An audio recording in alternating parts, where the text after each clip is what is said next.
Yung straw na nasa taas. Thank you very much. Arigatou gozaimasu. Saan ka kakain? Sa loob. So, ibig sabihin, nung bata kami, kumakain kami sa SM lagi. Alam mo yung SM? Sinong ng mangga. Kayo naman sa loob, sa CR. Alam mo yung CR? Classroom. Di ba? Pwede. Thank you. Bili na insan ha. Next na natin yan. Dalawa. Discount lang ko to ha. Kasi hindi humingi to yung bumibili.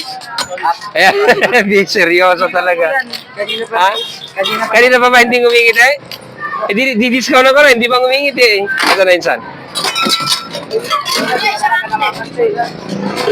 Nilagyan ko na rin ng palambing. Ay, ayun ako. May palambing 2 beses na. Sana all.